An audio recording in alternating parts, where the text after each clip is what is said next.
para los que no saben, bueno, Claudio yo lo conocí como profesor mío de la facultad, fue el que me despertó el interés por el amor a Frankel.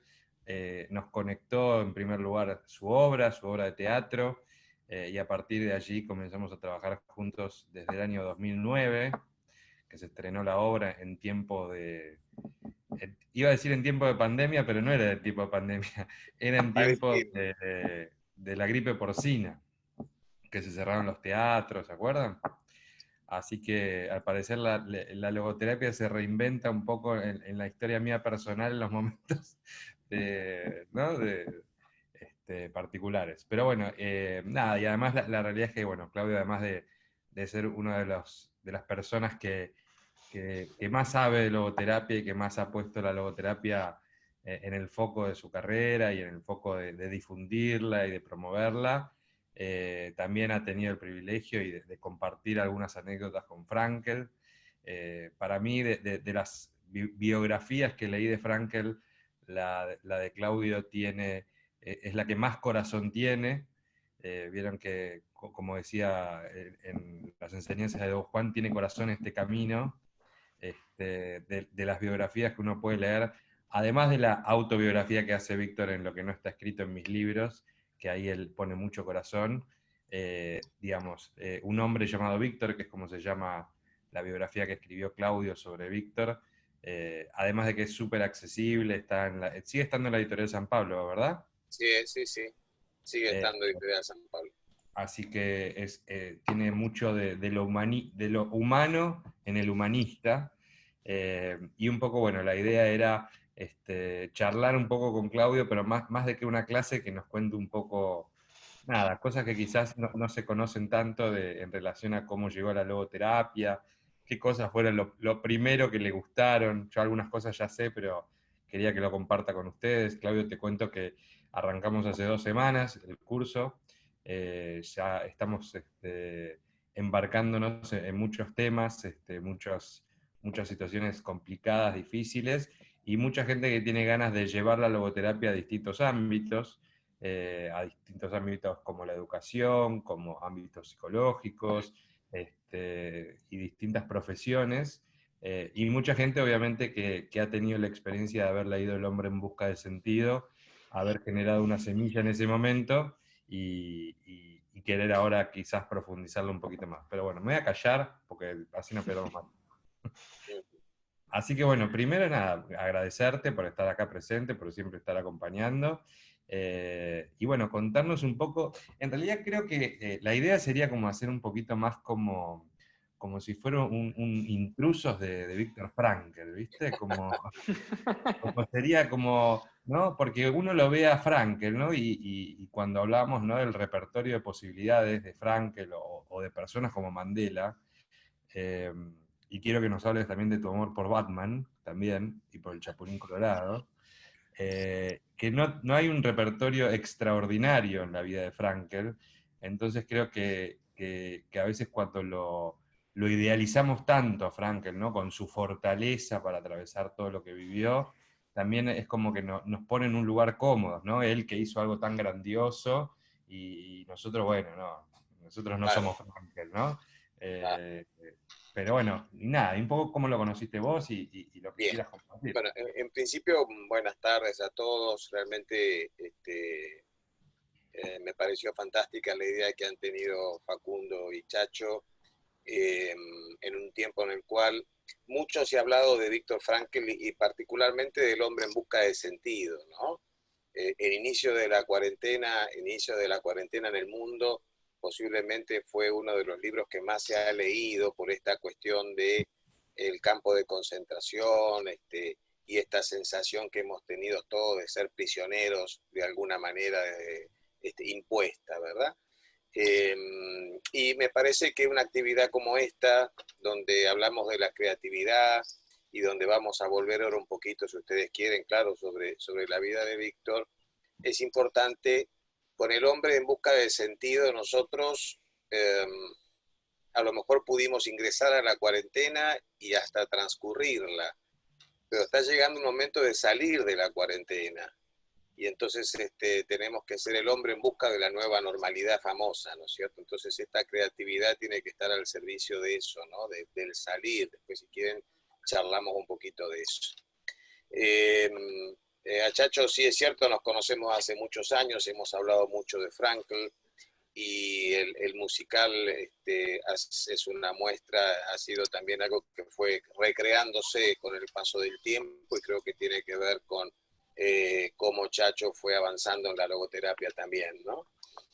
Miren, yo les cuento un poco brevemente la historia para entrar a hablar de Víctor. Yo estudié psicología en la Universidad Católica, en un tiempo en el cual era raro estudiar psicología. Ustedes piensen que mi primer año de clases en la universidad empezaba en el 24 de marzo de 1976, una fecha emblemática, seguramente tristemente célebre para todos nosotros. Así que imagínense que estudiar psicología en esa época no era sencillo, pero en la UCA se podía. Y más allá de lo que la gente pensaba por la orientación de la universidad, la formación que teníamos era psicoanalítica.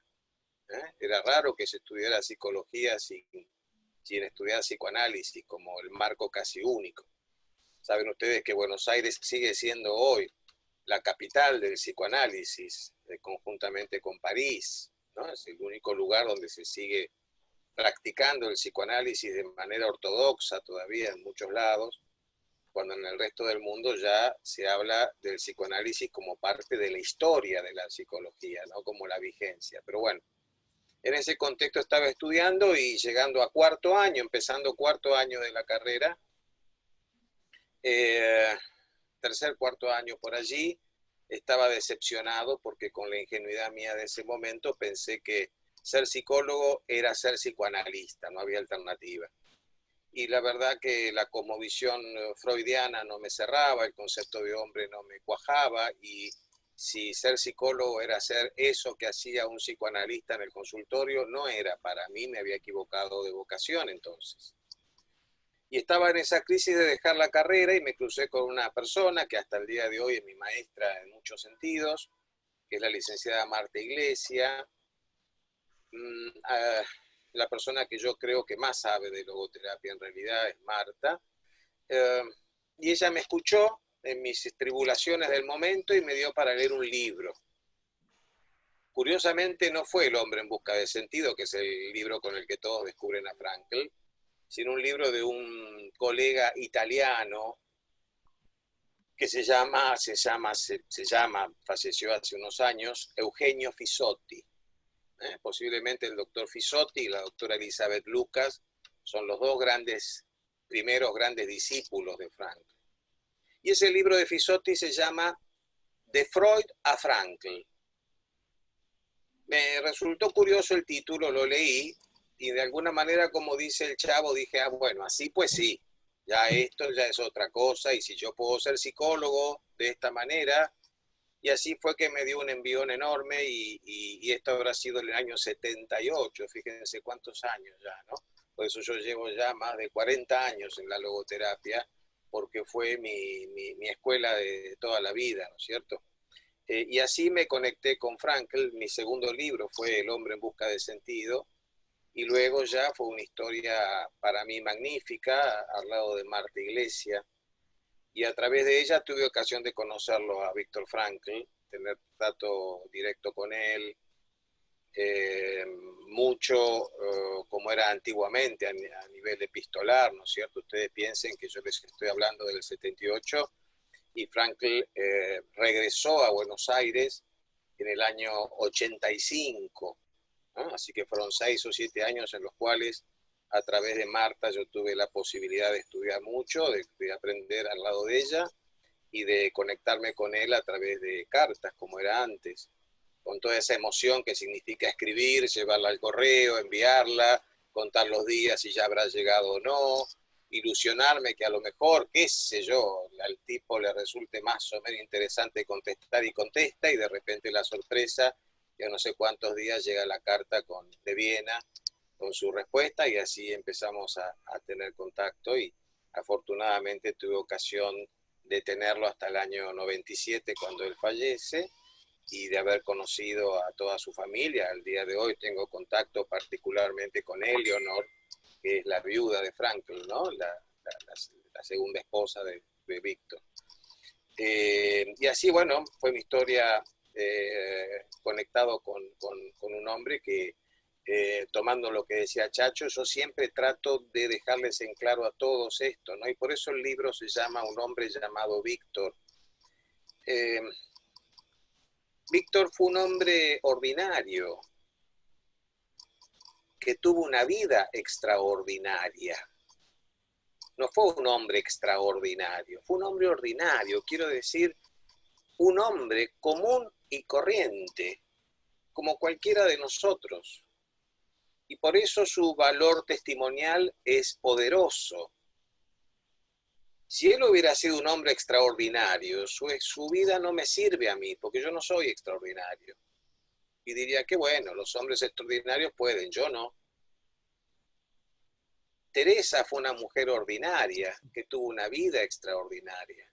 Mandela fue un hombre ordinario que tuvo una vida extraordinaria, y Juan Pablo II, y lo que tenemos. Por eso yo insisto en que si vamos a hablar de la teoría del análisis existencial y la logoterapia, estamos hablando de Frankl, el doctor Frankl. Pero si vamos a hablar de su vida, hablamos de Víctor, que puede ser mi hermano, mi primo, mi amigo, cualquiera de ustedes, y que nos da el testimonio de que con el kit básico de humanidad podemos hacer una vida extraordinaria. Y ahí está el valor testimonial de esta gente, ¿verdad? Escribir las cosas que escribió el doctor Frankl, a mi criterio, magníficas. Escribir las cosas que escribió el doctor Frankl no es difícil. Muchos pueden haber escrito lo que escribió Frankl y pueden escribirlo mejor. No es difícil. Pero ¿saben cuál es la curiosidad? Víctor vivió de acuerdo a lo que escribió. Algo que yo admiré siempre en él y que admiraré por siempre es ese grado de coherencia que ha tenido entre lo que ha escrito y lo que ha vivido. Eso es difícil, que alguien viva a la altura de lo que escribe. Y esto lo encontramos en Víctor de una manera tal que si ustedes estudian su vida, parece que están estudiando su teoría. Y si estudian la teoría, prácticamente están leyendo lo que ha sido su vida, ¿no? Y esto creo que es el gran elemento testimonial de este hombre, que vuelvo a decirles, era un hombre ordinario, no era Superman, no era el hombre de acero, era un hombre ordinario que pudo hacer una vida extraordinaria. Y todo en base a comprometerse, ¿no? A lo que se llama lo que llamaba Víctor y nosotros el deber ser, ¿no? El deber ser es eso que mi conciencia me habla, me dice, me define, esa voz que no tiene posibilidad de engaño, ¿verdad? Yo los puedo engañar a todos ustedes y terminar esta reunión y que todos digan qué bárbaro, qué bien, qué honesto, qué simpático, qué buena gente, qué inteligente o lo que quieran.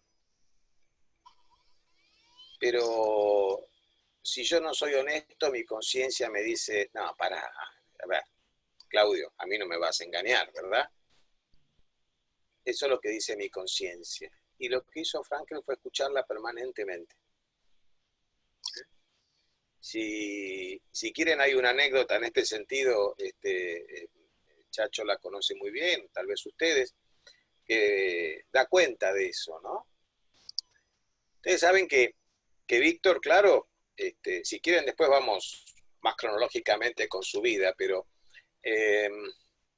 Víctor estuvo primero prisionero durante el régimen nazi en el gueto de Terezín.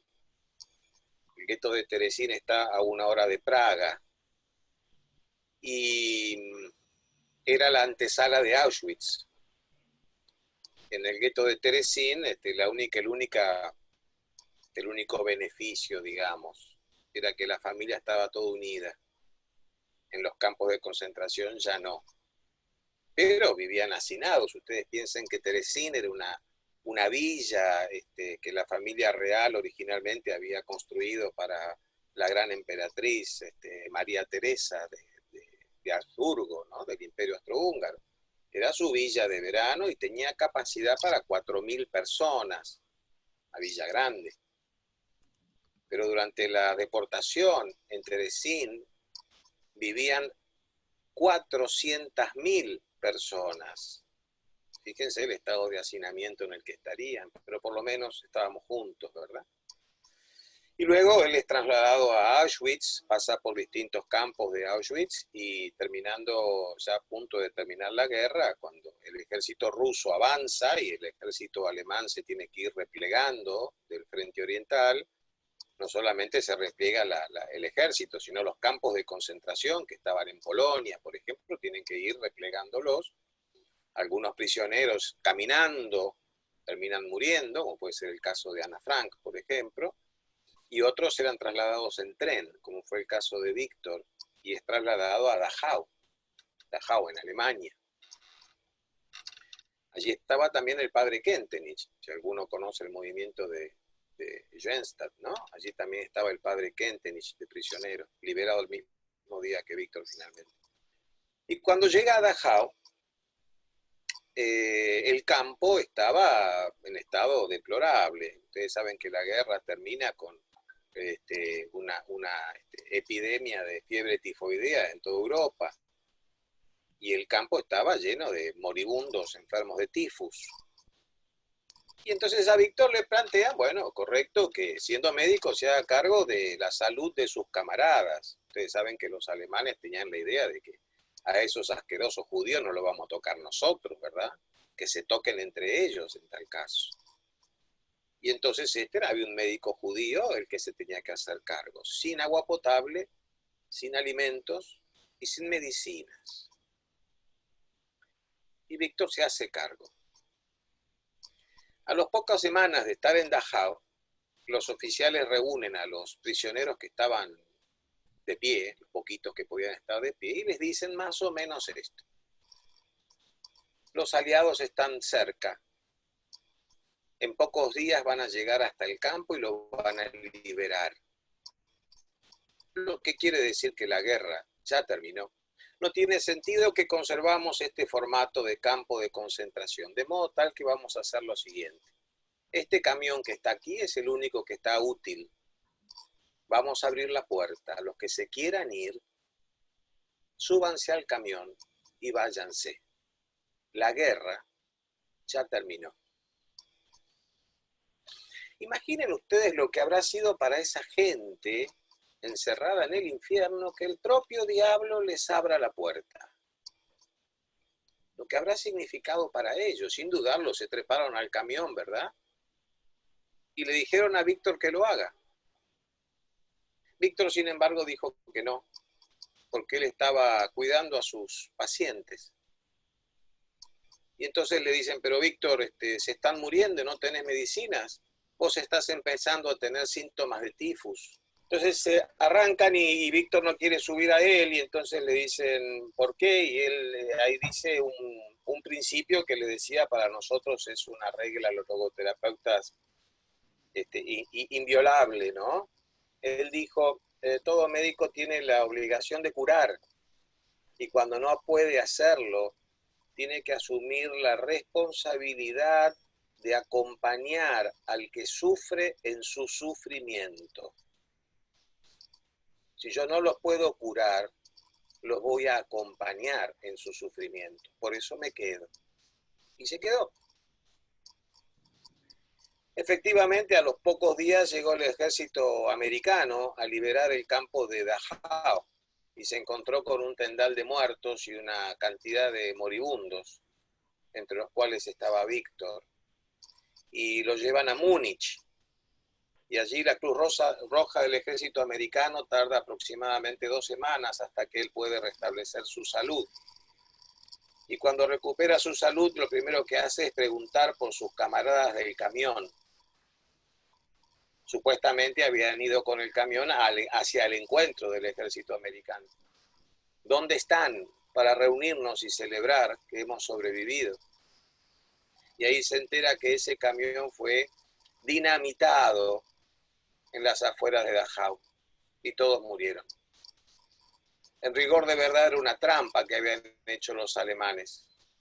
Era un camión bomba y era la manera que habían tenido para tratar de exterminar a todo testigo que pudiera contar a los americanos lo que había pasado en Dachau. Cuando la gente se enteraba, conocía la anécdota y se cruzaba con Víctor, la mayoría de la gente le decía, doctor, qué suerte que no se subió al camión. Y él sonreía y decía, no, no fue suerte. No será la suerte lo que salva a un hombre. A un hombre lo salva hacer siempre lo que debe hacer. Yo en ese momento solo hice lo que debía, pues nada más que eso. Y ese es un imperativo categórico en la logoterapia, ¿verdad? El deber ser.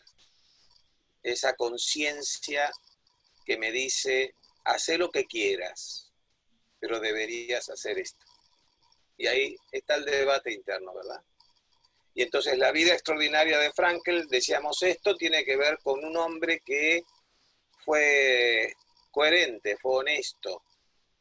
Y en toda su vida, su principio rector fue hacer lo que debo. No lo que tengo que hacer, no lo que todos quieren que yo haga, lo que debo, ¿verdad?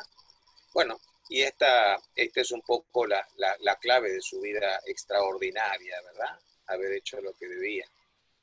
No sé, si quieren les cuento otras historias que sean más simpáticas, no tan impactantes. No sé, por ejemplo, cuáles eran los vicios de Frankl, porque también tenía sus vicios, ¿verdad? Ustedes saben que uno de sus vicios era el trabajo. Era medio adicto al trabajo. No quería que su mujer cocinara, porque su mujer, Eleonor, su segunda esposa, ha sido su secretaria y asistente de toda la vida. Él nunca escribió nada. Él dictó siempre sus libros, las cartas, las confetó, y la mujer escribía. Y él dictaba y la mujer escribía, ¿verdad? Y no quería que cocinara para que no perdiera tiempo. Admitía que cocinara una vez al año, que le hacía una comida, una especie de goulash, una cosa así, que lleva mucho tiempo. El resto de los días algo muy frugal. Y cuando alguien iba bien y quería agasajarlo e invitarlo a comer, el doctor quiere invitarlo a cenar o lo que fuere, él aceptaba, pero ponía una condición. Yo acepto la invitación, pero si usted me deja a mí elegir dónde ir a cenar. Imagínense que cualquiera le diría desde ya, donde usted quiera, doctor. ¿Saben a dónde iba? A McDonald's. Porque rapidito se comía y volvía a casa a seguir trabajando, ¿no? Ese era su vicio, el trabajo. Su vicio era el café, adicto a la cafeína. Él iba siempre con pastillas de cafeína en el bolsillo y no daba una conferencia si antes no le servían un café con masitas de vainilla. Y llevaba las píldoras de cafeína por si el café era medio livianito, ¿verdad? Adicto al café. Un día va a dar una conferencia en una universidad mormona en los Estados Unidos, que estaba en la cima de una montaña. El auditorio lleno con 3.000 personas esperando la conferencia del doctor Frankl. Pero él pide su café. Y los mormones le dicen, doctor, disculpe, nosotros no tomamos café. No está permitido en nuestra dieta tomar café. Pero yo no soy mormón, les dice. Sí, pero no tenemos café. Bueno, vayan a comprar café, yo espero. No, doctor, no podemos bajar de la montaña, ir al pueblo a comprar café porque somos mormones. Agarró un papel, hizo un garabato, lo firmó y les dijo, vayan y compren, digan que es por prescripción médica. Y la gente tuvo que bajar, comprar el café, subir la montaña otra vez, preparar café, darle el café, tomó su café y recién entonces salió a dar su conferencia. Cuando entró al auditorio, 3.000 personas que habían esperado no sé cuánto tiempo, se pusieron de pie, lo aplaudieron, él las acalló y les dijo, con un tono de humor, pero lo dijo, ustedes me van a disculpar, pero hay algo que no entiendo. ustedes pueden tener más de una esposa y no pueden tomar café. ¿Cómo se entiende eso? Ese era Víctor, ¿verdad? Con este humor. Era fanático de los anteojos. Si ustedes ven fotos de Frankl, siempre tiene un anteojo distinto. Muchos los diseñaba él. Si ustedes van a la casa de Frankl, hay una caja que tiene, no sé, la cantidad de anteojos, es indescriptible, ¿verdad? Le gustaba cambiar de anteojos, las corbatas, era capaz de decirle a su interlocutor, después de un rato, si no le regalaba la corbata que tenía puesta, que le gustaba mucho. Era un cholulo, vos hablabas de intrusos, Chacho, era un cholulo bárbaro. Ustedes saben que en la casa de Víctor, cuando Víctor vuelve de los campos, le dan en comodato un departamento que para nosotros es una dirección emblemática, ¿no? Marianengase, la calle se llama Marianengase 1. Marianengase 1, ahí vivió Víctor toda su vida, vive actualmente su viuda, vivió siempre allí, ¿verdad? En Marianengase, Marianengase 1, ¿no? Ahí estaba. Y ahí tiene sus corbatas y tiene sus anteojos, y se imaginan que la cultura del mundo pasó por la casa. Ustedes van a la casa y tiene fotos que están, no sé, con Gorbachev, Arthur Miller, Spielberg, Clinton, todo el mundo que iba a Viena pasaba por Marianengase 1 a visitarlo al doctor Frankl, y él se sacaba una foto con todos ellos y les pedía un autógrafo.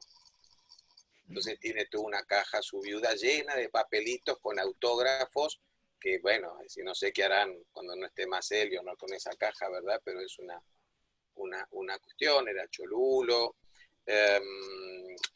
fanático del alpinismo, un gran alpinista de toda su vida, amaba la montaña. Cuando él vino aquí a Mendoza, lo primero que hizo fue besar la montaña, ir a verla, y le dio un beso a la montaña, ¿no? Amaba la montaña. De hecho, hay muchos pasos en los Alpes que tienen su nombre, porque fue el primero que los cruzó, Víctor. Y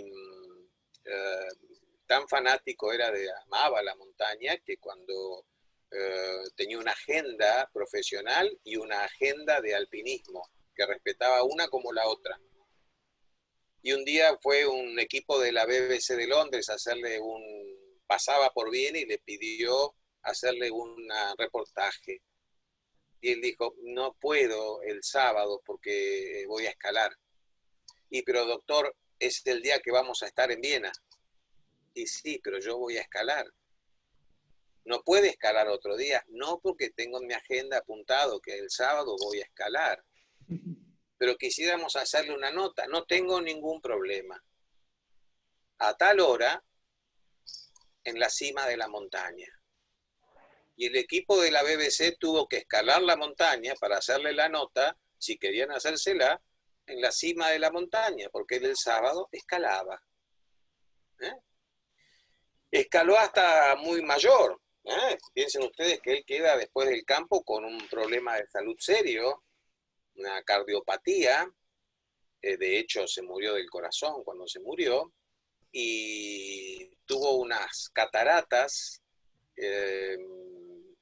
no se las pudieron operar porque su estado de salud no admitía la operación.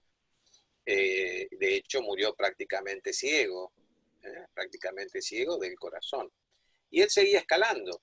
Entonces todos le decían, se vas a morir, te vas a caer, ¿cómo vas a estar escalando con ese corazón, casi no viendo bien, con la edad que tenés? Y entonces lo convencieron. Pero él dijo, abandono la montaña, pero no abandono las alturas. ¿Y saben qué hizo? En un siguiente viaje a los Estados Unidos, él a Estados Unidos hizo solo a Estados Unidos, más de 80 viajes. ¿Sabe lo que hizo? Aprendió a manejar avionetas. Entonces salía a pilotear avionetas, porque en las alturas no las iba a abandonar. Y le hizo tomar el curso del brevet de manejar avionetas también a su esposa, Eleonor, 20 años más joven que él. ¿Por qué a su esposa? Porque él decía, ustedes dicen que soy un hombre grande y sufro del corazón. Si estoy manejando la avioneta y me descompongo, alguien va a tener que saber aterrizar. Así que cuando yo subo a la avioneta, vos venís conmigo. Y si me pasa algo, aterrizás vos. Los caprichos de Víctor, ¿no? Y así una cantidad de historias, que no sé, bueno, yo no quiero seguir charlando, por ahí me quieren preguntar o ir a otro tema. Mira, hay algunas preguntas, nada, súper interesante Dale. seguir descubriendo algunas cosas. Vamos a empezar con una pregunta de Simón. No, perdón, tengo acá una pregunta en relación a el tema de la vocación, ¿no? Y cómo se puede conectar con eso. Creo que una de las grandes preguntas que suele suceder quizás, ¿no? O pareciera que la gran pregunta es, bueno, pero cómo se descubre el sentido, ¿no? Digamos, cómo se hace, ¿no? Como estamos tan acostumbrados a decir, bueno, yo para aprender a usar Instagram tengo que aprender cómo se usa la aplicación, ¿no? Como digo, cómo se usa la aplicación del sentido, vendría a ser. Y creo que un poco a esto, en relación a un ejercicio que están haciendo todos en relación a la propia biografía, cómo se Bien. conecta con la vocación. A ver, vamos a plantear 2 o 3 ideas básicas, sencillitas, ¿no? Que incluso sirve limpiar de errores que a veces uno escucha, incluso a veces en personas que pareciera ser que están avanzando en la logoterapia. Una expresión de Frankl era sí a la vida a pesar de todo. Sí a la vida a pesar de todo. ¿Por qué? Porque Frankl tenía la convicción de que la vida tiene sentido. La vida tiene sentido. Y nuestro trabajo en la existencia es descubrírselo. El error es que mucha gente cree que tengo que darle un sentido a mi vida. No, no tengo que darle un sentido, porque la vida ya lo tiene. Mi tarea no es darle sentido a nada. Mi tarea es tratar de descubrirlo, de velarlo, revelarlo. ¿Sí? Esto porque ustedes van a ver que mucha gente habla de darle desde la logoterapia o pretendidamente desde la logoterapia, darle sentido a mi vida. No, a la vida no hay que darle sentido porque la vida ya lo tiene. En ese proceso, por eso el libro se llama El hombre en busca de sentido. Si no, el libro se llamaría El hombre dándole sentido a su vida, ¿no? El hombre lo tiene que buscar. ¿Cómo lo busca el hombre? ¿Cómo lo encuentra el hombre? Miren, una de las cosas que tenemos en claro es que la vida permanentemente nos hace preguntas y nosotros permanentemente estamos respondiendo. La vida es como un crucigrama, para ser gráfico, como un crucigrama. Todos habrán tenido la experiencia de cruzarse alguna vez con un crucigrama. Hay preguntas que son muy sencillas, ¿vieron? Por ejemplo, 3 vertical, 3 letras. Hermana del padre. Tía. Uy, qué fácil que es esto. Y uno se entusiasma, ¿verdad? Y uno empieza a responder.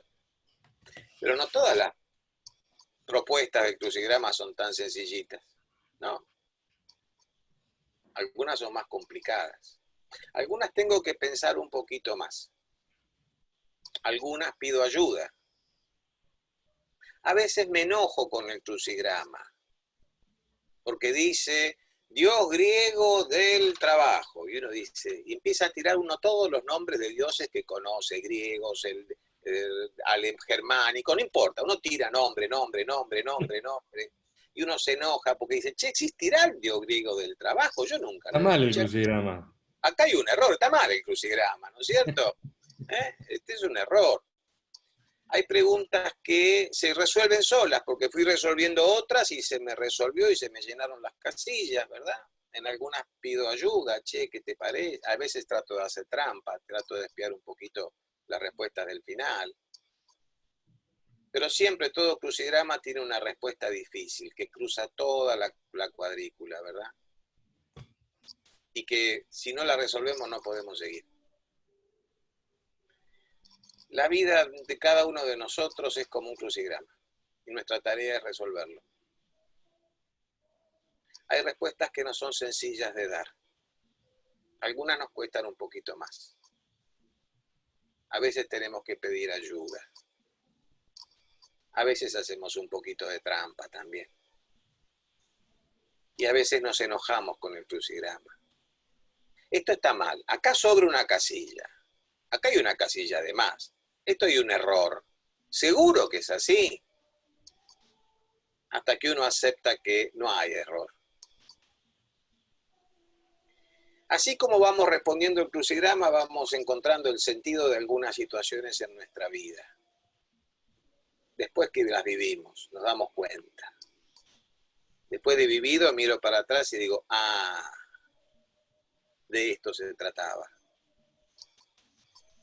Y en el crucigrama de todos nosotros, tenemos que aceptarlo. Van a haber preguntas que no les vamos a encontrar respuesta. Pero ¿saben qué? Ya no vamos a dudar que respuesta hay. Yo no la sé. No es que respuesta no hay o que la pregunta está equivocada. No tengamos la expectativa de decir, voy a llenar mi crucigrama de una y lo voy a tener completito y entero. Muy bien 10. No. Y en esa posición es que uno habilita la posibilidad de descubrir el sentido. Si uno se enoja con el crucigrama, esto es la vida, si uno se empecina, ¿verdad? Me pasa algo y lo primero que hago es preguntarme, ¿por qué? Siempre que me pasa algo que me contraría, de alguna manera lo considero, le quiero buscar razonabilidad. ¿Por qué? Y no encuentro respuesta por una sencilla razón.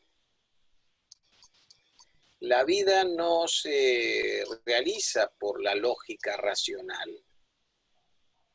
Tiene otra lógica, no racional. Este es el tema. Y entonces, después de buscarle razonabilidad, si A, entonces B, si soy bueno, ¿por qué me pasa esto? No tiene sentido. No. Es que no es la lógica racional, ¿verdad? Lo creo injusto. ¿Por qué a mí? Lo creo inoportuno. Ahora, justo ahora me tenía que pasar. Y entonces me engancho y me debato y me enojo mucho. ¿Por qué? ¿Por qué? ¿Por qué? ¿Por qué? ¿Por qué? ¿Por qué? Y está bien, es la primera parte. Debo hacerme todas esas preguntas, es cierto. Ahora, como canta Serrat, harto ya de estar harto, ya me cansé de preguntarle al mundo por qué y por qué. Cuando llega el momento del hartazgo de preguntarme por qué y por qué, recién entonces estoy en posibilidad de descubrir el sentido. Cuando ya la pregunta es, ¿para qué? Si tengo que vivir esto, que no sé por qué miércoles me tocó a mí, no sé por qué ahora, no sé cuál es la razón, pero si lo cierto es que me toca vivir esto, ¿para qué? ¿Será solo para sufrir? ¿Será solo para que yo termine diciendo, ¡ay, qué dolor! ¿Será para ponerme en la posición de víctima? ¿O será para algo? Algo que yo todavía no sé para qué, pero que puede resultar bueno de esto, ¿verdad? De alguna manera es lo que nos está pasando hoy a todos, ¿verdad? ¿Para qué? Yo les decía a algunas personas estos días, con este miedo que tenemos de la nueva normalidad, cómo será esto que ahora, lo que llamamos el síndrome de la cabaña, ¿no? Es decir, va a llegar un momento que nos va a dar miedo salir. Tanto nos han dicho que el adentro es vida y el afuera es muerte, y cuando digan se levantó la cuarentena, minga que voy a querer salir, ¿verdad? Porque el afuera es muerte. Entonces vamos a tener que prepararnos para eso. Pero ustedes piensen que en el tramado de nuestra vida en general, si quieren piénsenlo en este momento en particular, en el tramado de nuestra vida, como si fuera un tejido, se fueron hilvanando hábitos, costumbres, propósitos, talentos, deseos, necesidades, planes. Y a veces la vida nos hace vivir algo, como si fuera una gota de lavandina que cae en esa tela y hace un agujero. Caramba, tan linda que estaba, ¿no? Tanto trabajo que me llevó tejerla, tan bonita y planchada que tenía, almidonada. Y ahora se agujerió, se arruinó, siento. Maldita gota de lavandina que me arruinó lo lindo que tenía. Algunos se van a quedar con la pena, ¿verdad? Mirando el agujero, lamentando lo perdido, lo que tenía y ya no tengo. Otros se van a desesperar en un intento de surcirlo desesperadamente y de cualquier manera. Porque sabes que me enferma ver ese agujero en mi vida. De modo tal que lo voy a surcir como sea. Y está el tercero, que transformó el agujero en una ventana. Y vio algo, descubrió algo gracias al agujerito. Y ahora lo integra en un nuevo tejido, un nuevo tramado que tendrá que recrear de alguna manera. Y ahí se descubre el sentido, ¿verdad? Si superamos la etapa de los por qué, de los enojos, si aprendemos que parte de la clave del descubrimiento del sentido es decidir qué voy a hacer con lo que no tengo. Lo digo otra vez, no qué voy a hacer con lo que tengo. ¿Qué voy a hacer con lo que no tengo? Lo voy a usar para castigarme, condenarme, victimizarme, pensar que la gente tiene que hacer algo por mí. A ver, ahí puedo empezar a encontrar el sentido. Miren, yo siempre relato algo, si me perdonan, si me extiendo mucho, ustedes me dicen, para que queremos pasar a otro tema. Hay un relato de Paulo Coelho, en uno de sus libros que se llama La Quinta Montaña, que cuenta la historia del profeta Elías, novelada. Y en uno de sus capítulos cuenta este relato. Elías llega a una localidad que se llama Akbar, pueblo rico, porque sus vecinos, uno de cada lado, entre ellos estaban en guerra. Y cuando necesitaban provisiones, decretaban una tregua para entrar a provisionarse a Akbar y luego seguían peleando. De modo tal que la miseria de los otros era la fortuna de Akbar. Pero un día sucedió algo inexplicable, imprevisible. Algo que no debería haber pasado. No tenía lógica que sucediera. Uno de esos pueblos no entró pacíficamente a comprar provisiones. Atacó a Akbar y lo destruyó casi por completo. Pasado el ataque, los sobrevivientes de Akbar se reunieron en la plaza, lamentándose, ¿verdad? Con todas estas preguntas, ¿por qué? ¿Por qué a nosotros? ¿Por qué ahora? ¿Por qué así? ¿Quién nos va a devolver lo que teníamos? ¿Quién va a reparar lo que nos rompieron estos salvajes? Y se lamentaban, y se lamentaban, y se victimizaban. Y Elías, que era el forastero que estaba de paso por el lugar, tomó la palabra. Se dirigió a los sobrevivientes y les dijo, a ver, lo que les ha sucedido es una tragedia. Es así, no se lo cuestionen más. Sucedió. Lo único que deja en pie una tragedia, ¿saben qué es? La capacidad para reconstruir. Es lo único que deja en pie. Si ustedes se quedan sentados victimizándose por lo que sucedió, ¿saben qué va a pasar? Ustedes van a tirar por tierra lo único que la tragedia dejó en pie. Por eso lo que les sugiero es que se dispongan a reconstruir. Se hizo un silencio. Elías aprovechó y dijo, pero para hacerlo les recomiendo algo, cámbiense el nombre. Se hizo un silencio mayor porque no entendían lo que quería decir con esto Elías, pero una señora que había quedado viuda en el ataque tomó la palabra y dijo, a partir de ahora yo me voy a llamar Libertad y voy a reconstruir mi casa en nombre de la libertad. Los vecinos entendieron ahora lo que proponía Elías y empezaron cada uno a vociferar su nuevo nombre.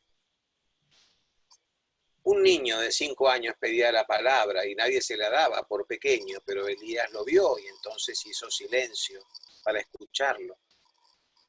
Y el niño dijo, a partir de ahora me voy a llamar Alfabeto. Y todos se rieron, porque Alfabeto no es un nombre. Pero Elías lo volvió a callar para escuchar qué explicación daba el pequeño. Y él dijo, cuando entró el enemigo, mi mamá me estaba enseñando a leer y escribir. Y ella se murió en el ataque. De modo tal que voy a reconstruir mi casa en nombre de ella. Se hizo un silencio mayor. Y Elías aprovechó para decir, si se disponen a reconstruir lo que la tragedia tiró por tierra, va a quedar grabado en la piedra para siempre que Akbar estuvo a la altura de la tragedia que le tocó vivir. Y luego sigue el relato. Me parece hermoso, porque es eso de alguna manera lo que estamos diciendo ahora. ¿Cómo se descubre el sentido? El sentido se descubre cuando, sucedido eso que es adverso, eso que te cuestiona, eso que te conflictúa, eso que te pone mal, uno acepta que es eso lo que me está pasando. No sé si es justo o no es justo, no sé si es oportuno o no oportuno, es lo que me está pasando aquí ahora, no lo puedo negar. Ahora, lo que esto nunca va a tirar por tierra es mi capacidad para reconstruirme, volverme a poner de pie. Por eso lo importante es qué voy a hacer con lo que no tengo. Pero para hacerlo vamos a tener que cambiarnos el nombre. Porque solo uno puede descubrir el sentido cuando se olvida de la tragedia y se dispone y se ordena en función de él para qué reconstruir o para quién hacerlo. Porque no hay sentido si uno vive para nadie y no hay sentido si uno vive para nada. Un día más para nadie, un día más para nada. ¿Para qué quiero un día más? O un día más para alguien, para hacer algo por alguien. Un día más para hacer algo que yo siento que debe ser hecho. No sé cuál será, pero sé que tiene sentido hacerlo. Por algo, por alguien. Frankl dice que el hombre descubre el sentido cuando tiene su vida bajo la luz de algo que debo hacer, alguien por quien vivir, y agrega, para el que tiene esta dimensión, un Dios a quien servir. Por algo y por alguien. Y así vamos avanzando. Y el sentido lo descubrimos cuando miramos para atrás. Yo no puedo decir, el sentido de mi vida va a ser este. Lo que podré decir es, el sentido de mi vida ha sido. El sentido de este momento que me tocó vivir ha sido. El sentido de esa circunstancia que tuve que superar ha sido este. El sentido se descubre, se cruza intuitivamente, aparece un día. No estén buscándolo desesperadamente porque es la manera de perderlo de vista. No estén haciendo la pesquisa del sentido. La única esperanza que uno tiene es que el sentido existe. Aunque yo no lo vea, está. Nada en la vida sucede porque sí. Y nada en la vida sucede para nada. Es así. Y nosotros vamos viviendo y realizando el sentido. Y posiblemente lo que ustedes hagan, el modo, yo no sé si Víctor quiso dejarnos un testimonio de vida. A ver, no, te lo voy a decir. Yo creo que Víctor no quiso dejarnos un testimonio de vida. Por eso dejó un testimonio de vida. Porque simplemente hizo lo que debía y nosotros vemos su vida y decimos, ah, mirá, tenía sentido su vida, ¿eh? ¿Comprenden lo que quiero decir? Esto es como cuando hay gente que me dice, yo vivo para llegar a la santidad. Y equivocado, no lo vas a lograr nunca. Viví, haz lo que debas hacer. Y la santidad llegará con el solo hecho de tu entrega a la vida. Ahora, si te propones ser santo, ya te estás alejando. Claudio, una de las cosas que también la idea era ir profundizando, estamos medio justito de tiempo, pero bueno, vamos a seguir un poquito más. Eh, Acá, bueno, una de las preguntas que habían surgido mucho era cómo se podía trabajar en el ámbito educativo, digamos, si hay algo concreto que se haya armado en el ámbito educativo, hay alguna metodología, hay formas de educar desde la edad temprana a través de la logoterapia. Pregunta A de ver, Simón. para que ustedes tengan en claro esto y los que quieran seguir avanzando en el estudio más aún, la teoría de Frankl se llama análisis existencial. Así se llama la teoría de Frankl, análisis existencial. Y su aplicación en el campo de la psicoterapia se llama logoterapia. ¿Sí? La logoterapia, en realidad, si bien es el título que se emplea para todo, estrictamente hablando, logoterapia es la aplicación de la teoría frankliana en el campo de la psicoterapia. El análisis existencial es lo que nos permite a nosotros aplicar su pensamiento y su teoría en distintos ámbitos. Educación, deporte, organizacional, en fin, donde ustedes quieran. ¿Sí? En el ámbito, saliendo del ámbito clínico estricto de la logoterapia, en el ámbito de la educación hay mucho realizado. Incluso, digamos, hay un gran trabajo hoy, un gran pedagogo italiano que se llama Daniel Brusone, que trabajó mucho en el tema y que tiene libros, uno de sus libros tiene por título una expresión de Frankl, que es afinar la conciencia. Es decir, la educación tiene la finalidad esa, es decir, para nosotros en logoterapia la educación no se cumple cuando un chico sale de la escolaridad sabiendo algo que antes no sabía. El objetivo de la educación desde la logoterapia es que un chico salga de la escolaridad siendo alguien que antes no era. Siendo alguien que antes no era. Es decir, que haya podido crecer y madurar en habilidades intrapersonales, de conocimiento personal, en habilidades interpersonales, de buen relacionamiento con otros y en la capacidad, en el desarrollo de la capacidad valorativa. Capacidad valorativa es poder vivir en función de valores. Sobre esto hay mucho. En el medio nuestro tenemos colega de Chacho también, Gastón del Río, que trabaja muchísimo con el tema de la logoterapia. Incluso uno de sus últimos libros ha sido la implementación del hombre en busca de sentido en esquemas de trabajo en el aula con alumnos de distintos niveles, ¿no? En ese sentido hay mucho.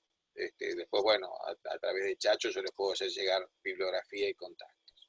En el ámbito del deporte, hay muchos deportistas de élite que han hecho referencia al hombre en busca de sentido, tipo Ginóbili, Phelps, el atleta americano, es decir, hay muchos y se está trabajando, hemos trabajado, ahora hay otros que están haciendo, en lo que se llama el nuevo paradigma del deporte a partir de la logoterapia y el análisis existencial. Se está trabajando mucho en eso. En organizacional, todo lo que es el trabajo de una nueva organización de las organizaciones de trabajo. Ahí también hay mucho que se está haciendo ahora. En el trabajo con niños, también, de hecho, todos los emprendimientos de Generarte tienen el marco teórico de la logoterapia y tienen todo a través de los productos culturales de Generarte, es trabajar logoterapia con los chicos. Hay una fantasía que plantea que el trabajo de la logoterapia es casi filosofía y tiene que ver, solo vale para trabajar con adultos y adultos que comulguen con el concepto espiritual de Frankl. No es así, y por eso estamos trabajando mucho. Yo estoy muy interesado en profundizar. El capítulo de la fundación nuestra se llama FUCLAE, Fundación Centro de Logoterapia y Análisis Existencial, FUCLAE, y tenemos un capítulo por desarrollar. Mi ánimo es promoverlo más. Este año la pandemia no lo permitió. FUCLAE Kids, si el trabajo con niños, porque los chicos tienen una capacidad valorativa innata que después la escolaridad se las atrofia, ¿verdad? Cualquier chiquito que ustedes vean jugando en la plaza van a ver que es empático. Los chicos juegan, un niño de 4 años con otro, se pone a llorar y se quedan y se acercan y son empáticos. Después van al colegio y después en el secundario hacen un taller para explicarle qué es la empatía. Ya era empático a los 4 años. Por eso tenemos que modificar la educación, porque los niños ya tienen capacidad valorativa. Otro ámbito en el que estamos trabajando mucho, y acá lo convoco públicamente a Chacho, sé que no hace falta que lo comprometa públicamente, estamos lanzando el capítulo FUCLAE Arts, el arte como instrumento y recurso para trabajar desde el análisis existencial y la logoterapia. El arte como... Entonces hay ámbitos de aplicaciones variadísimos. Ahora, lo que sí les pido a todos y les sugiero a todos es que no se queden solo con la lectura del hombre en busca de sentido y ya me digan que saben logoterapia. Porque si solo se quedan con el hombre en busca de sentido, tienen una escasa idea de la vida de Frankl, nada más. Que es el error que cometen muchos. Leyeron El hombre en busca de sentido, saben de logoterapia. No. Seguramente durante el curso, Chacho, Facundo, les van a hacer llegar bibliografía, referencia, psicoanálisis y existencialismo, la voluntad de sentido. Lean para poder realmente no hacer paparruchadas y trabajar seriamente. Pero anímense a hacerlo y, de hecho, bueno, Chacho es un referente con Facundo, tienen allí una puerta de entrada, y a través de ellos, si yo los puedo asesorar en algo, ayudarles en algo, acercarles consejos, bibliografía, lo hago porque me parece que es el momento de la logoterapia en distintos ámbitos, ¿no? Claudio, mira, te pregunto acá, te paso una pregunta de Mauricio, que dice: hola, soy Mauricio y estoy realizando una investigación sobre envejecimiento exitoso de una perspectiva neurocientífica. Y estoy tratando de incluir algunas explicaciones de tipo existencial e ideológica. Ah, era larga la pregunta, Mauricio. Ahí la estoy. Y proyectos de vida como principal factor de reserva cognitiva. La idea es articular con otras teorías en el marco conceptual. Entonces, ¿cuál considera para la logoterapia podría ser la cualidad fundamental de una vida exitosa, si existe más de una? Y bueno, estoy realizando la prueba, considera que el PIL, acá pregunta también sobre el PIL, bueno, es como un poquito larga y como demasiado compleja, digamos, pero... Está trabajando, me decía Mauricio, sobre el tema del envejecimiento. Empezamos Sí, por ahí. exacto. Ahí está. Mira, yo les voy a decir sobre esto lo siguiente. El tema hace muchos años, incluso Mauricio, no te veo acá en pantalla, pero andarás por allí, de todas maneras. Acá está Mauricio, ahí te veo. Hace muchos años, les cuento a todos, a vos que te interesa el tema, hace muchos años, yo les diré año 92, 93 más o menos, y yo tuve la satisfacción de poder escribir un libro ser coautor de un libro con la doctora Elizabeth Lucas. Yo les dije que la doctora Lucas y el doctor Fisotti se consideran los dos primeros y grandes discípulos de Frankl, ¿verdad? Yo tuve la fortuna de terminar luego siendo amigo personal de los dos. Y con Elizabeth Lucas escribimos un libro juntos que se llama De la vida fugaz.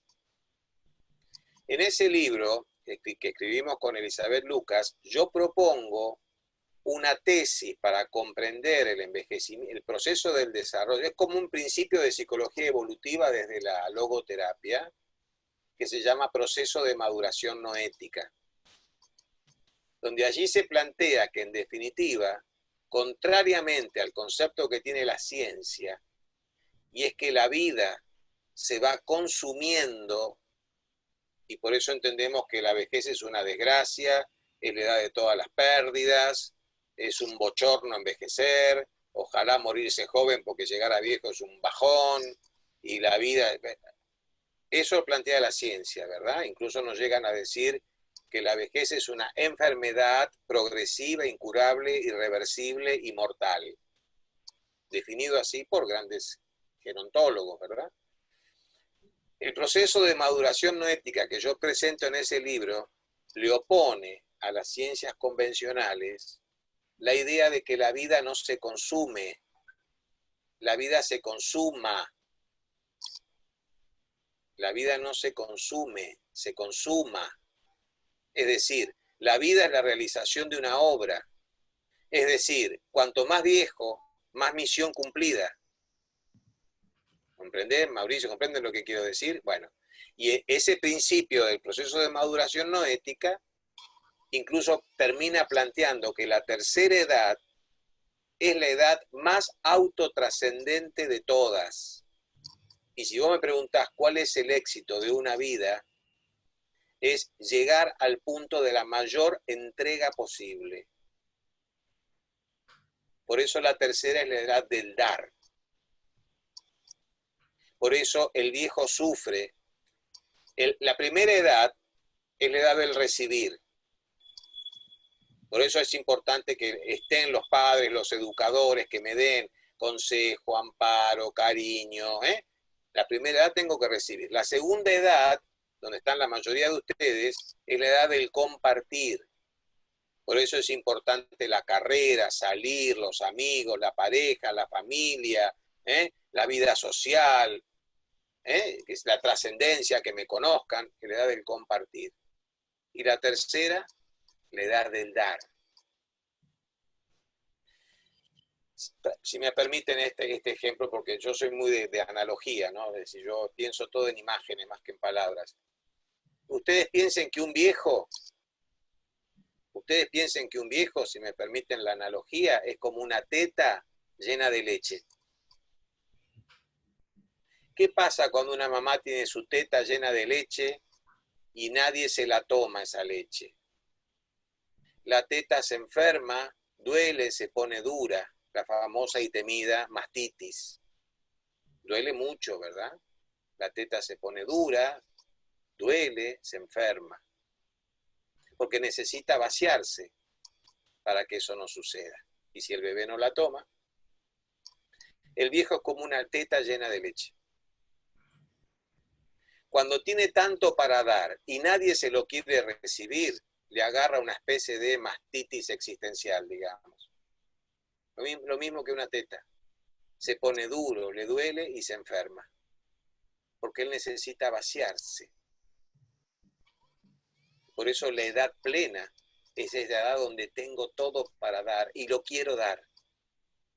Y si tienen una mirada trascendente de la vida, si lo que le sigue a la vejez va a ser la muerte, para poder ascender, me tengo que vaciar, ¿no? Si no, con tanto peso no podría. Por eso lo importante del viejo es ser recibido. Y el sufrimiento del viejo es que no me reciban, ¿verdad? La nieta va a visitar al abuelo, a la abuela. La abuela sabe que a la nieta le gustan las chocolinas. ¿Qué hay en la mesa de la cocina? Un plato con chocolinas. La nieta, porque está apurada, porque está en dieta o por lo que fuere, ni las mira las chocolinas. Pasó como ráfaga por la casa de la abuela. La vieja sale con una bolsita donde puso las chocolinas, corriéndola para que la nieta se las lleve. Por favor, agárrenle la bolsa a la vieja, aunque después se la den en la esquina al chico que está limpiando vidrios. Porque ella necesita que le reciban lo que tiene para dar. Te quiere contar algo, escúchala. Siempre me cuenta lo mismo, Claudio, porque nunca la escuchás hasta el final. Entonces cuando vuelve, te vuelve al principio, ¿no es cierto? Pero ¿qué edad tiene tu abuela? 90 años. Una sola cosa tendrá para contarte en 90 años de vida. Si te vuelve a contar lo mismo, le decís, abuela, ya me lo contaste. ¿Por qué no me contás otra cosa? O anticipate y sacale un tema. ¿Cómo era el patio de tu casa cuando eras chica? Porque necesitan darse. Por eso Juan Pablo II decía que la vejez es la coronación de una vida. Es la corona de una vida. No es la peor edad de todas. Uy, te voy a tomar más tiempo, pero digo esto solo. A ver esta idea, para que ustedes vean, me quede más claro y me quedo tranquilo que pude ser claro. ¿Ustedes vieron un cohete en la lanzadera, una nave que va a ir a la Luna?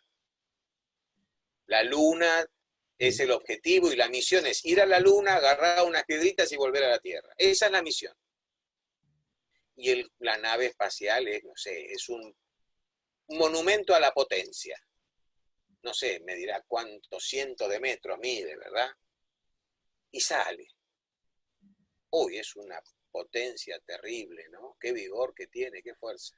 Pero a medida que va pasando por distintas etapas, se va desprendiendo de partes, quedan los tubos de combustible que ya no los necesita.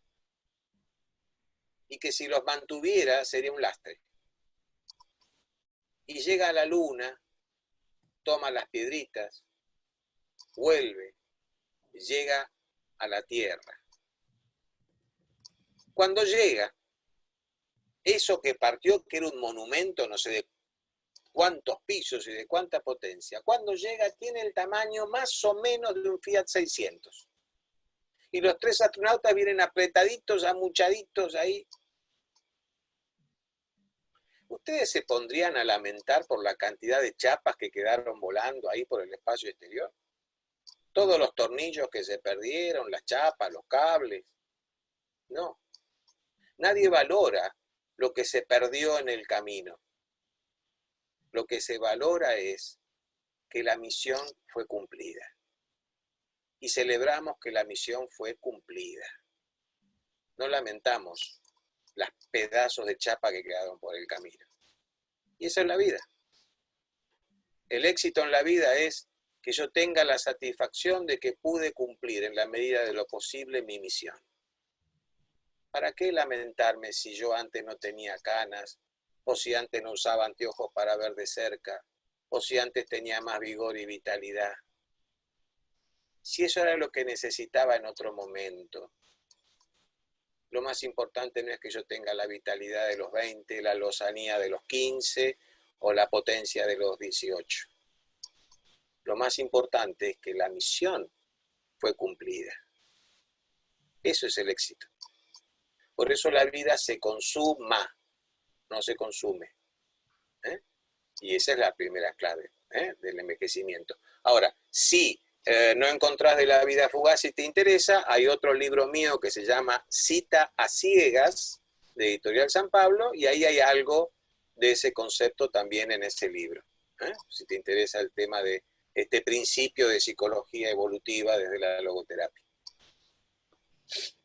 Bueno, Clau, no queremos seguir robándote más tiempo y ya estamos medio pasados. Nada, queremos agradecerte enormemente por estar ahí, por todo. Creo que estaban todos ahí como súper emocionados. Ahí están todos. Profe. Sí. Ahí estaba silenciado. Yo de ahí tengo una pregunta cortita para el doctor, ya que estamos a aprovecharlo. Antes que nada, muchísimas gracias por compartir este rato con nosotros. Ahí estamos viendo los comentarios de la gente en el chat, lo han disfrutado mucho y y seguramente lo van a seguir disfrutando, bueno, porque va a quedar grabado y lo vamos a poder repetir. Así que gracias, Claudio, por compartir tu conocimiento, tu sabiduría y con esa calma con la que nos transmitís todo, que nos hace muy bien. Muchísimas gracias. Mi pregunta es la siguiente. Yo trabajo mucho el tema de la creatividad y doy talleres y estoy permanentemente en contacto con personas que tienen ganas de poner manos a la obra en un proceso creativo, en un trabajo, en un emprendimiento, en algo que tiene que ver con eso. Pero muchas veces me pasa lo siguiente, te voy a contar como una especie, una situación que me suele pasar con algunas personas que sienten que pueden ser creativas, pero no saben por dónde empezar, ¿viste? Entonces dicen, pero yo no sé qué hacer. Digo, bueno, empezá a probar cosas, yo más o menos siempre digo lo mismo, ¿no? Empezá a apretarle botones a la vida y fíjate que te responde. Y en la medida que vas viendo la respuesta, vas sintonizando y vas encontrando tu propio camino de la creatividad. Y muchas veces, en ese mismo momento, una persona que quizás estaba hiper entusiasmada con ser creativa y con el taller y con todo, veo como que la cara se le empieza a desdibujar. Y me dice, como que una sensación de, pero ¿qué tengo que ser paciente? Tengo que esperar, tengo que ir probando, que no hay una receta más efectiva, que no hay algo que pueda suceder ya, ahora. Y a lo que iba mi pregunta es, ¿qué herramientas o qué recursos o qué palabra le podemos dar a aquella persona que está persiguiendo el sentido de su vida o que está tratando de alguna manera de correr ese velo, pero tiene mucha ansiedad? Y más en esta época, ¿no? En esta época de crisis y de pandemia, en la cual está esa ansiedad de querer tener respuestas rápidas, y como bien sabemos, los tiempos del hombre no son los tiempos de Dios, y bueno, cada cosa tiene su proceso, ¿no? Pero ¿qué podemos decir respecto a la ansiedad y la búsqueda de sentido?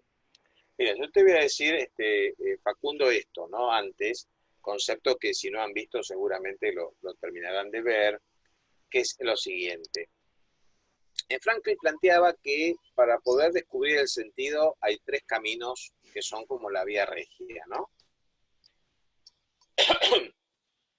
Uno, él lo llamó valores de creación.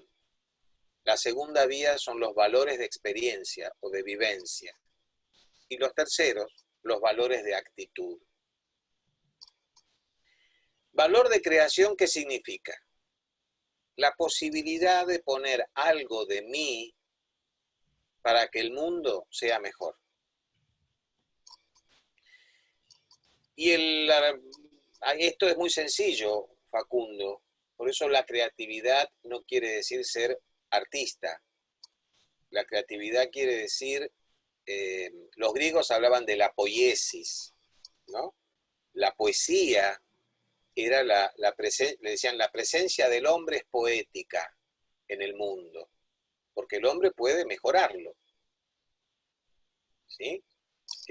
Aristóteles decía que hay tres tipos de hombres importantes. Primero él ponía a los teóricos. Son importantes porque nos explican cómo es el mundo. Después los técnicos. Son importantes porque son los que pueden solucionar los problemas que se presentan en el mundo. Sin embargo, decía Aristóteles, los más importantes de todos son los poetas, porque son los únicos que pueden recrear el mundo. Y en ese sentido todos tenemos presencia poética. Frankl de alguna manera lo toma, no te puedo asegurar que de Aristóteles, pero él desarrolla el concepto de que valor de creación es poner algo de mí para que el mundo sea mejor. Cuando yo te sonrío a vos en el ascensor, cuando me cruzo bajando de mi casa, pongo algo de mí para que tu mundo sea mejor. Cuando voy a Jumbo y la cajera me atiende con eficiencia y amablemente, pone algo de sí para que mi mundo sea mejor. Cuando cada uno de nosotros cumple su trabajo responsablemente, está poniendo algo de sí para que el mundo sea mejor. De modo tal que primero entendamos que ser creativo es eso, poner algo de mí para que el mundo sea mejor. Y en ese sentido te abre la posibilidad de la creatividad de una manera exponencial, ¿verdad? No es solamente que agarres un pincel o una pluma para escribir, o que agarres un micrófono y cantes. Y en ese sentido todos somos capaces de redimir creativamente este mundo. Miren con los ejemplos que yo les puse ¿con qué poquito podríamos hacer que el mundo sea mejor? Si todos ponemos algo de eso. El Quijote, cuando Aldonza, o Dulcinea, como él la llamaba, le cuestionaba, ¿por qué haces todas las locuras que haces? ¿Por qué no te pones de acá descansando en tu casa y te dejas de embromar? Y él decía, todo lo que hago es para dejar una pizca de nobleza en este mundo. Miren todo lo que hacía para dejar una pizca de nobleza en este mundo. Y ser creativo es eso. Vivir con el afán de dejar una pizca de nobleza en este mundo. La segunda línea son los valores de experiencia. Y él decía, así como en los valores de creación pongo algo de mí para que el mundo sea mejor, en los de experiencia tomo algo del mundo para que mi vida sea mejor. Y son esas cosas gratuitas que la vida tiene para mí. Ese atardecer. Esa música que escuché en la radio. Ese abrazo, ese saludo para el Día del Amigo que me hicieron llegar. Nadie está obligado a desearme feliz Día del Amigo. Nadie está obligado ni siquiera a considerarme amigo. Eso es gratuito. Y eso me enriquece. Yo, a veces a mí me gustan los ficus, el árbol, el ficus, ¿verdad? Y a veces me río solo, porque cuando voy para Puerto Madero, por Libertador, ahí donde está el edificio ese del Rulero, por ahí hay un hotel que en la vereda tiene muchos ficus, bien cortaditos, prolijos. Y a veces me para el semáforo y me pongo así en el volante y miro los ficus, qué lindo que están, qué sé yo, ¿no? Hasta que en algún bocinazo me despierta porque ya cambió la luz y el tipo dice arranca. Y yo arranco, pero digo, que lamento que no te pongas a contemplar los ficus vos también, ¿no? Porque me hace bien. Y eso también es ser creativo. Mirar desde otro lugar las cosas que nos rodean. El artista mira de otro lugar las cosas que le rodean. Y lo tercero, para completarles el esquema, valor de actitud, que es cuando no puedo modificar una situación, lo que puedo modificar es mi actitud ante esa situación. ¿Sí? Ejemplo que yo siempre les paso este ejercicio. Ustedes se levantan a la mañana, se lavan la cara, se peinan, los que se afeitan o se arreglan la barba, los que se maquillan, se maquillan. Cuando ya mejor que esto no puedo tener, ya más no lo puedo mejorar en la cara que tengo, en ese momento se miran al espejo y se dicen, yo no soy culpable de la cara que tengo, pero soy responsable de la cara que pongo. Y mi vida va a depender de la cara que yo le ponga este día, no la que me tocó, si yo no la elegí. Eso es un valor de actitud. Cuando yo no puedo modificar la realidad que tengo delante de mí, lo que sí puedo modificar es la actitud con la cual voy a vivirlo. Y eso también es un acto de creación. Entonces, ¿qué le diría yo a alguien que quiere ser creativo en la vida? Esto, sos viviendo. Viviendo de esta manera ya sos un artista de la vida. Y si vivís de esta manera se te va a ocurrir un día escribir algo, tararear, silbar, tocar la armónica, hacer percusión con la cajita de fósforo, modelar con plastilina, no sé, algo se te va a ocurrir. Pero no hace falta, porque si vivís de esta manera ya sos creativo. Ya sos artista. Y tengan en cuenta esto, Chacho lo sabe mucho mejor que yo. Lo que va a salvar al mundo es el arte, no es la ciencia. La ciencia no va a salvar al hombre, el arte sí. Porque cuando podamos ver el mundo de otra manera, desde otro lugar, con otra perspectiva, con otra trascendencia, con otra profundidad, lo vamos a cambiar. La ciencia no, pero bueno. No sé si te respondo, Facundo, pero más o menos yo diría... Sí, ahí sí. Entonces no hay ansiedad de cuándo voy a ser artista, cuándo voy a ser creativo. Ya lo sos desde la cuna. Si te diste cuenta, fantástico. Y si no, a partir de ahora. No hay que esperar nada. Esa es como es la gran pregunta, ¿cuándo Claudio va a ser de Víctor Frankl en la obra, ¿no? ¿Cuándo lo vamos a subir a un escenario? Pero en realidad se me ocurrió... En off te lo hago. Claro. Cuando hacemos la versión radial te lo hago.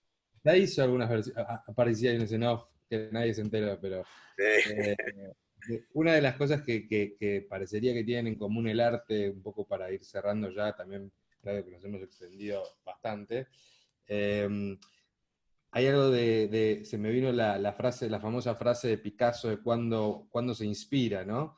Y en esto para cerrar con el sentido, ¿no? Cuando aparece el sentido.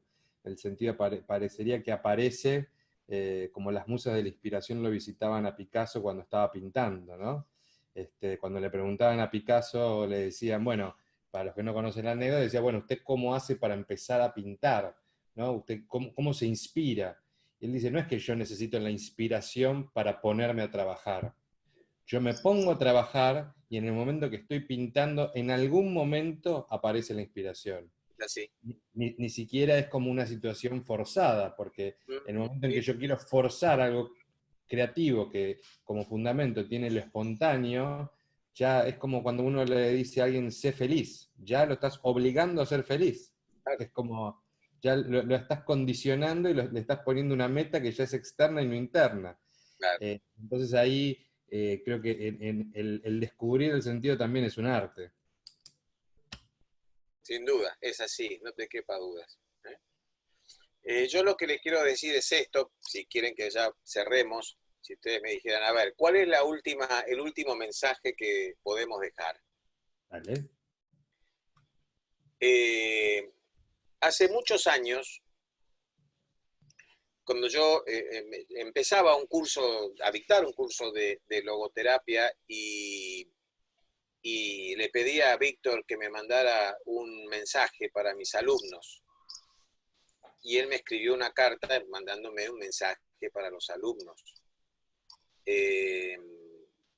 No la tengo aquí, no me di cuenta de tenerlo en mano para leérselos, pero le voy a decir lo que me dijo el mensaje, porque cada vez que yo me asomo, me incorporo, me sumo, como ahora me siento parte de este grupo que está estudiando logoterapia, cosa que les agradezco porque me han hecho sentir parte. Siempre trato de comentarles lo que dijo Frankl porque él lo dio para mis alumnos, es decir, cualquiera que esté delante de mí, me escuche y me pregunte, es destinatario de ese mensaje, ¿verdad? Y él decía esto: existen solo dos clases de personas, los decentes y los que no lo son. Cuando él se apasionaba, que era la más de las veces, se entusiasmaba y se apasionaba dando clase, se animaba a decir los santos y los cerdos. Cuando no, decía decentes y los que no lo son. ¿Qué es una persona decente? Una persona que actúa conforme al deber ser. Una persona que, él usaba mucho un pensamiento de Hillel, un sabio del hasidismo, de la tradición judía ancestral. Hillel decía, si no lo hago yo, ¿quién? Si no lo hago ahora, ¿cuándo? Y si vivo solo pensando en mí, ¿quién soy? Entonces, el hombre decente es el que se responde estas preguntas, ¿no? Yo hago lo que tengo que hacer, lo hago ahora, y lo hago no solo pensando en mí, la entrega. El que no decente es el que vive todo lo contrario, ¿verdad? Y él decía, posiblemente el estado actual del mundo, les estoy hablando de hace 30 años atrás, ¿no? Sigue teniendo una vigencia absoluta. Él decía, el estado actual del mundo nos hace pensar, nos hace creer que los decentes son una minoría. Pero si fueran que son una minoría, ¿no es un desafío unirse a esa minoría? ¿No tiene sentido unirse a esa minoría? Desde Auschwitz sabemos de lo que el hombre es capaz. Y a partir de Hiroshima sabemos lo que está en juego. La apelación es que cada uno de ustedes decida si se va a sumar al grupo de los decentes o al grupo de los indecentes. Pero a conciencia, ¿eh? Desde Auschwitz sabemos de lo que el hombre es capaz. Y desde Hiroshima, lo que está en juego. Después la decisión es de cada uno de nosotros, ¿verdad? Ese era el mensaje que nos dejaba Víctor al empezar los cursos de logoterapia. Yo se los comparto a ustedes y les digo, este es el mensaje que él les está a través mío haciéndole llegar a ustedes. Lo que él les ha dicho. Antes de irte, y vamos a inaugurar esta para los invitados, me parece que va a estar bueno. ¿Vos tenés 5 minutos más? ¿Tienen 5 minutos más? Yo tengo todo el tiempo del mundo porque me encanta estar con ustedes, así que lo manejan. Vamos a hacer algo que yo sé que te va a gustar. No sé si alguna vez te lo han hecho, seguramente que sí. Para que sepas, el primero que respondió a estas preguntas fue Paul Newman, que se lo hizo, es un cuestionario muy conocido por el Actor Studio, creo que lo conoces, que arranca así. ¿Cuál es tu palabra favorita? Coherencia. ¿Cuál es la palabra que menos te gusta? Corrupción. ¿Qué es lo que más te causa placer? Mis nietas. ¿Qué es lo que más te desagrada? La indiferencia por el otro. ¿Cuál es el sonido o el ruido que más placer te produce? La risa de mis nietas. ¿Cuál es el sonido o el ruido que más oís escuchar? ¿Qué más? ¿Odio escuchar? Sí. El llanto. ¿Cuál es tu grosería o insulto favorito? Anda a cagar. Aparte de tu profesión, ¿no? ¿Qué otra profesión te hubiera gustado ejercer?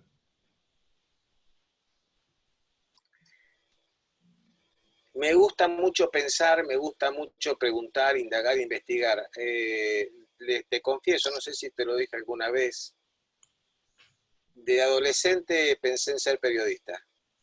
Ah, mira. ¿Y qué profesión nunca hubieras ejercido? Cirujano. Y ahora la última. En realidad va a ser la anteúltima, es la última, pero vamos a agregar más. Si el cielo existiese, ¿no? Y te encontrás a Dios en la puerta, ¿qué te gustaría que te dijera cuando llegues?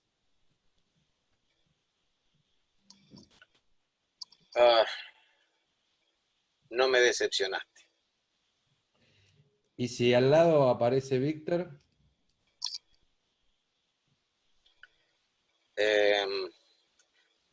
Sabía que podía confiar en vos. Bueno, me parece que si Facundo le parece bien, podemos habilitar todos los micrófonos y le damos un gran aplauso a Claudio, ¿te parece? Por favor, dame un segundo que activo todos los micrófonos para que se puedan escuchar. A ver.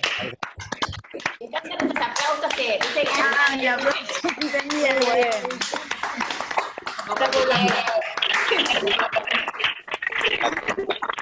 A todos ustedes, muchas gracias en este momento particular. Que quede como un principio que yo lo digo en este momento particular, pero que lo puedan aplicar para cualquier otra situación. Desde Puclae, nuestra presencia en las redes transmitió este mensaje. Lo humano es más poderoso que cualquier virus. De modo tal que confiemos en nuestra capacidad para salir adelante, construir una nueva realidad. Confiemos en que lo humano está por encima de cualquier virus y de cualquier adversidad.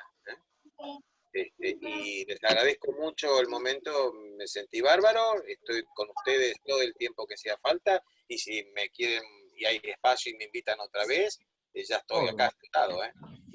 Ya, desde ya. Vamos a la palabra. Por favor. Muy bien. Gracias, Clau. Chaucito, cuídense mucho. Gracias, Claudio. Buenas noches para todos, que tengan una linda noche. Chao, y hasta la próxima, un placer. Hasta la próxima. Gracias. Chao.